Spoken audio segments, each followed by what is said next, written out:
Dream പാലസിൽ വാസ്തുവാണ് subject. Okay, ആ പ്രഭാഷണത്തിൽ വാസ്തുവിനെ കുറിച്ചുള്ള പ്രഭാഷണം 2000-ലാണ്, 2000-ലോ 2002-ലോ, 24-26 വർഷം മുമ്പാണ്. അന്ന് ഡ്രീം പാലസിൻ്റെ ഈ ജനലിന് പുറത്ത് ആൾക്കാർ ക്യൂ നിൽക്കും എന്നെ കാണാൻ. ഓക്കെ, അവിടെയല്ല, അവിടെ നിന്ന് ഇങ്ങനെ നോക്കിയാൽ കാണാം, അങ്ങോളം ആൾക്കാർ നിൽക്കും ജനലിനുള്ളിലൂടെ ഒന്ന് കാണാൻ വേണ്ടിയിട്ട്. അതാണ് ആ ടോപ്പിക്കിൻ്റെ താല്പര്യം. അങ്ങനെയായിരുന്നു, അങ്ങനെ ഓർഗനൈസ് ചെയ്തിരുന്നു. ആ സമയത്ത് പയ്യന്നൂർ കേശവനാചാര്യൻ്റെ 3 ശിഷ്യന്മാരെ പറഞ്ഞു വെച്ചു, എൻ്റെ നാട്ടിൽ വന്ന് വാസ്തുവിനെ പറ്റി പറയുന്ന ആരാന്നൊന്ന് കണ്ടുപിടിച്ചു വരാം. 3 ആചാര്യമാർ. ആ ആചാര്യമാർ വന്നിട്ട്, ഞാൻ തുടങ്ങിയത് തന്നെ ഇങ്ങനെയാണ്. ഞാൻ പയ്യന്നൂർ കേശവനാചാര്യയുടെ ഒരു ഏകലവ്യ ശിഷ്യനാണ്. അദ്ദേഹത്തിൻ്റെ മയമതം ഇതൊക്കെ വായിച്ചിട്ടുള്ള ആളാണ്. അത് ഞാൻ ഷൊർണൂർ റെയിൽവേ സ്റ്റേഷനിൽ നിന്ന് അദ്ദേഹത്തിൻ്റെ എല്ലാ പുസ്തകങ്ങളും അദ്ദേഹത്തിൻ്റെ സിഗ്നേച്ചറോടുകൂടിയേ വിൽക്കാവുന്നതുമുണ്ട്. പബ്ലിഷർ തരുന്നതും അയാൾ ഫിസിക്കലി സൈൻ ചെയ്തിട്ടാണ് വിൽക്കുക. അത്രയും മിനിമം കോപ്പി മാത്രമേ വിൽക്കാറുള്ളൂ. മനസ്സിലായോ? ആ ബുക്ക് എൻ്റെ കയ്യിലുണ്ട്. അപ്പം അതാണ് എൻ്റെ തുടക്കം. അത് അബദ്ധത്തിൽ മേടിച്ച ബുക്കാണ്. ഗണിതരത്നാകാരം എന്ന പുസ്തകമാണ് ഞാൻ ആദ്യം പഠിച്ചത്. അത് 1989-ലാണ് പഠിച്ചത്. അന്ന് ഞാൻ PhD റിസർച്ചിന് മുമ്പ് ഗണിതം ആണ് PhD. അപ്പോൾ ഗണിതരത്നാകാരം എന്നൊക്കെ കേട്ടപ്പോൾ ഇത് ഗണിതമാണെന്ന് വിചാരിച്ചിട്ട് അബദ്ധത്തിൽ മേടിച്ചതാണ്. അന്ന് എൻ്റെ സ്റ്റൈപ്പൻഡ് എന്ന് പറയുന്നത് 900 റുപ്പീസാണ്. ആ ബുക്കിന് 100 രൂപയുടെ അടുത്ത് വിലയുണ്ട്. അപ്പം ഞാനിത് പൈസ മുടക്കിയല്ലോ എന്നുള്ള മനസ്താപം തീർക്കാൻ വേണ്ടി പഠിച്ചതാണ്.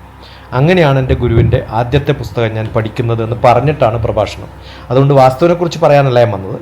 ജിയോ ബയോളജി എന്ന് പറയുന്ന ഒരു സബ്ജക്റ്റും ഇതും തമ്മിലുള്ള ബന്ധം ഞാൻ മനസ്സിലാക്കിയിട്ടുള്ള വിധത്തിൽ പറയാനാണെന്ന് പറഞ്ഞു. അപ്പോൾ ഇത് പഹയന്മാർ നേരെ വിളിച്ചിട്ട് അദ്ദേഹത്തോട് പറഞ്ഞു, നിങ്ങളുടെ ശിഷ്യൻ തന്നെയാണ് ഇവിടെ പറയുന്നത്. ഓക്കെ, അപ്പോൾ എനിക്കറിയാത്തൊരു ശിഷ്യനാരാ, അയാൾ നാളെ എന്നെ വന്ന് കാണാൻ പറയാമെന്ന് പറഞ്ഞു. അപ്പോൾ ഞാൻ പറഞ്ഞു പിറ്റേ ദിവസം ഞാൻ വരാം. അപ്പോൾ അദ്ദേഹത്തിൻ്റെ അടുത്ത് പോകാനൊരു ഭയമുണ്ട് എനിക്ക്. കാരണം അദ്ദേഹം വളരെ സ്ട്രിക്റ്റും ദേഷ്യക്കാരനൊക്കെയാണെന്നൊക്കെ കേട്ടിട്ടുള്ളത്. അതിനു മുമ്പ് ഞാൻ ആരാധന ഓഡിറ്റോറിയം, അതിൻ്റെ ഏതൊരു ഓഡിറ്റോറിയത്തിൻ്റെ തൊട്ടടുത്ത് ഒരു ശ്രീകാന്ത് ഉണ്ട്. അദ്ദേഹം കാഞ്ഞങ്ങാട് ആശ്രമത്തിൽ താമസിച്ചിട്ട്, അല്ലെങ്കിൽ അതിലൊരു ജ്ഞാനഗീത എന്ന് പറഞ്ഞ് എഴുതുന്ന ബുക്ക് എഴുതുന്നത് പിന്നെ ഇൻ്റഗ്രൽ പബ്ലിഷേഴ്സ്. അദ്ദേഹം ഞാനായിട്ട് പണ്ടേ ബന്ധമുണ്ട്. കാരണം ഞാൻ ആനന്ദാശ്രമത്തിലാണ് യോഗ പഠിച്ചത് 81-84, 3 വർഷം. അപ്പോൾ ആ സമയത്ത് അദ്ദേഹത്തിന് പരിചയമുണ്ട്, പക്ഷെ പിന്നെ കണ്ടിട്ടൊന്നുമില്ല. അന്ന് ദൂരത്തുനിന്ന് കാണാനുള്ള ഭാഗ്യമൊക്കെ ഉണ്ടായിട്ടുള്ളൂ. അപ്പോൾ ഇദ്ദേഹം പറഞ്ഞു എന്നോട് അദ്ദേഹത്തെ അറിയാമെന്ന്. എന്നാൽ അദ്ദേഹത്തിൻ്റെ അടുത്ത് പോയിട്ടൊന്ന് പോവാം, കാരണം അവിടെ പോയി അത്ര സമയം ഒന്നും അറിയില്ലല്ലോ. അപ്പോൾ നേരത്തെ കാലത്തെ പോയി അദ്ദേഹത്തിൻ്റെ അടുത്ത് പോയി ശ്രീകാന്തിൻ്റെ അടുത്ത് കുറേ സമയം ഇരുന്നു. അതൊക്കെ കഴിഞ്ഞിട്ടാണ് ഞാൻ പോകുമ്പോഴത്തേക്ക് ഫോട്ടോഗ്രാഫേഴ്സിനൊക്കെ റെഡിയാക്കി വെച്ചിട്ടുണ്ട്. കാരണം ഒരു സയൻറ്റിസ്റ്റ് അയാളുടെ ശിഷ്യനായിട്ട് വരുന്നുള്ള ഗമ അയാൾക്ക്. അന്ന് ഫോട്ടോഗ്രാഫർ വിളിക്കണം വീട്ടിലേക്ക്. എന്നിട്ട് എന്നോട് ദക്ഷിണ വെച്ചോളൂ എന്ന് പറഞ്ഞു. പക്ഷെ കുറെ ക്വസ്റ്റ്യൻ ചോദിച്ചു. അതിനൊക്കെ ഉത്തരം പറഞ്ഞാൽ ശിഷ്യനാക്കാം. കുറേ ചോദ്യം, എല്ലാത്തിനും ഉത്തരം പറഞ്ഞു. ഇനിയിപ്പോൾ ദക്ഷിണയൊക്കെ വെച്ചോ.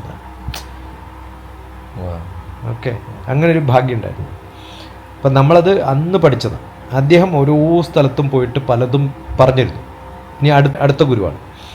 ജ്യോതിഷം കുറച്ച് കേട്ട് പഠിച്ചിട്ടൊക്കെ ഉണ്ട് അവിടെ ഇരുന്നിട്ടൊക്കെ. അടുത്തൊന്നും പോകാൻ പറ്റില്ല, പുറത്തിരുന്ന് കേൾക്കാം അവരുടെ ശിഷ്യന്മാരെ പഠിപ്പിക്കുമ്പോൾ. കാരണം കുറേ സീനിയോറിറ്റിയുള്ള ശിഷ്യന്മാരെ പഠിപ്പിക്കുമ്പോൾ പുറത്തിരിക്കും ഞാൻ. കാരണം അദ്ദേഹത്തിൻ്റെ കൊച്ചുമകൻ എൻ്റെ ക്ലാസ്മേറ്റ് ആയിരുന്നു. ആ പേരും പറഞ്ഞ് ഞാൻ അവിടെ പോകും. അവിടെ പുറത്ത് കേൾക്കാൻ വേണ്ടിയിട്ടാണ്. അവൻ എന്തൊക്കെയോ പറഞ്ഞുകൊണ്ടിരിക്കുമ്പോഴും ഞാൻ എൻ്റെ ശ്രദ്ധ ഇവിടെ ആയിരിക്കും. നമ്മൾ തമാശയൊക്കെ പറഞ്ഞാൽ പോവാം, പക്ഷെ പോകുമ്പോൾ എൻ്റെ ചെവി ഈ ഭാഗത്താണ്. അങ്ങനെ കേട്ടിട്ടുണ്ട്. അങ്ങനെ 1-2 പ്രാവശ്യം പോയി കാണുകയൊക്കെ ചെയ്തിട്ടുണ്ട്. അപ്പോൾ അവിടെയാണ് ജ്യോതിഷം തുടങ്ങിയത്. അതാ ഞാൻ പറഞ്ഞത്, കലവും കർത്തയുഗം കർമ്മ സദായ കർത്തുമിശ്ചതി സ്വാമിദ്രോഹി ഇതമ്മത്വ ഇതരാം ബാധതേകലി. നമ്മൾ കലിബാധിച്ചിട്ടുള്ള ലോകത്താണ് ജീവിക്കണേ. എപ്പോഴാണ് ആരെയാണ് നമ്മൾ നിന്ദിച്ച് പറയാൻ നമുക്കൊന്നും അറിയില്ല. ആരെക്കുറിച്ചും എന്തും പറയാൻ പറ്റുന്ന ഒരു ലോകത്താണ് നമ്മൾ ജീവിക്കണേ. മനസ്സിലായി? അപ്പോൾ ഇത് ഉണ്ടാവും, നമുക്ക് ഉണ്ടായിക്കോട്ടെ, നമ്മളെ ചെയ്യാനുള്ള ചെയ്യുക. ഏതെങ്കിലും ഒരു കുറേ കാലം കഴിയുമ്പോൾ ചിലപ്പോൾ അതിനൊരു ഫലം കിട്ടിയാൽ നന്നായി. അല്ലെങ്കിലും ചാവുന്നവരല്ലേ ജീവിക്കണ്ടു, അല്ലേ? നമ്മുടെ ആ കംപ്ലീറ്റ് നമ്മുടേതായിരുന്നില്ലേ? നടുവിൽ ജന്മിയാണ് നമ്മൾ. എൻ്റെ അമ്മയ്ക്ക് എത്ര ലക്ഷം ഏക്കർ ഉണ്ടായിട്ടുണ്ടാവും? 1 ലക്ഷം ഏക്കർ. അമ്മയുടെ അല്ലെങ്കിലും ജന്മം കൊണ്ട് 1 ലക്ഷം ഏക്കർ. ഇന്ന് എനിക്കുള്ള 70 സെൻറ്റ് സ്ഥലത്തിൽ 7 ആൾക്കാരിൽ 10 സെൻറ്റാണ് ഈ ഡോക്ടർ TPS ആകെയുള്ള ഈ ലോകത്തുള്ള ഭൂമി എന്ന് പറയുന്നത്. ഒന്നുമില്ല വേറെ ഒന്നുമില്ല. പക്ഷെ ഒന്നും ആഗ്രഹമില്ലാത്ത ഒരാളാണ്. അതിനെത്ര കാശ് തരുന്ന ആലോചിക്കാറില്ല, ഒന്നും ആലോചിക്കാറില്ല. ലക്ഷണപുത്രൻ എന്തിനയ്യോ ധനം, അലക്ഷണപുത്രൻ എന്തിനയ്യോ ധനം. ലക്ഷണപുത്രൻ എന്തിനയ്യോ ധനം അമ്മ പറയാറുള്ളതാണ്. ഞാൻ ഇതിൻ്റെ ആ സ്ഥലം, നമ്മൾ ഈ സ്ഥലം പോയി എന്ന് പറയുമ്പോൾ അമ്മ പറയും ലക്ഷണപുത്രൻ എന്തിനയ്യോ ധനം, അലക്ഷണപുത്രൻ എന്തിനയ്യോ ധനം. ഇന്നലത്തെ ക്ലാസ്സിൽ ഒരു രാജ എന്ന് പറഞ്ഞ ഒരാൾ ലാസ്റ്റ് ബിറ്റിൽ വരും. അയാൾ പരിചയപ്പെട്ടു തന്നെ, അമേരിക്കയിലാണ്. അയാളുടെ കസിനാണ്, രാജാവാണ് ഇവിടുത്തെ കോഴിക്കോട്. അദ്ദേഹം പറഞ്ഞ സമയത്ത് ഞാൻ പറഞ്ഞു, ചെറിയേട്ടൻ രാജ നിങ്ങളുടെ കസിൻ അല്ലേ എന്ന് ചോദിച്ചാൽ ആണെന്ന് പറഞ്ഞു. അയാൾക്ക് എങ്ങനെ അറിയാം? ഞാൻ അദ്ദേഹം ഡെപ്യൂട്ടി ഡയറക്ടർ ആയിരിക്കുന്ന സമയത്ത് ഞാൻ ഡയറക്ടറാണ് യൂണിവേഴ്സിറ്റിയിൽ. അപ്പോൾ ഞങ്ങൾ കൂടെ പോകാറുണ്ട്. അവിടെ ഓൾഡ് ഏജ് ഹോമിൽ ഞാൻ സാറ്റർഡേ സൺഡേ പോയി ഇരിക്കാറുണ്ട്, വയസ്സായ സ്ത്രീകൾക്ക് സമാധാനം കൊടുക്കാൻ. 2005 2007 ഏറാടി സാറിൻ്റെ വീട്, ജസ്റ്റിസ് ഏറാടി ഉണ്ടല്ലോ, അദ്ദേഹത്തിൻ്റെ വീട് ഓൾഡ് ഏജ് ഹോമിന് വിട്ടു കൊടുത്തിരിക്കാം. അവിടെ ഞാൻ പോയി ഇരിക്കാറുണ്ടെന്ന് പറഞ്ഞു. അപ്പോൾ അങ്ങനെ ഒരു ബന്ധമുണ്ടല്ലോ നിങ്ങൾ പറഞ്ഞു. ആ ചെറിയേട്ടൻ്റെ കൂടെ ഞങ്ങളിങ്ങനെ നടക്കുമ്പോൾ ചെറിയേട്ടൻ രാജയും വൈഫും ഞാനും ഇങ്ങനെ നടക്കുന്ന സമയത്ത് പറയും, ചേട്ടാ ആ സ്ഥലം വെറുതെ കളഞ്ഞില്ലേ, നമ്മുടേതായിരുന്നില്ലേ, നിങ്ങൾ ചെറുതാകുമ്പോൾ അല്ലേ അത് വിറ്റത്. അപ്പം എൻ്റെ കുട്ടി, എനിക്ക് അതിനൊന്നും വിഷമമൊന്നുമില്ല. അങ്ങനെയാണെങ്കിൽ ഇപ്പം എൻ്റെ അമ്മാവൻ്റെതായിരുന്നില്ലേ കോഴിക്കോട് ഫുൾ, കോഴിക്കോട് ഫുൾ എൻ്റെ അമ്മാവൻ്റെ ആയിരുന്നില്ലേ, അയാൾക്ക് എന്ത് മനസ്സമാധാനക്കേടുണ്ടാവും. ആണല്ലോ.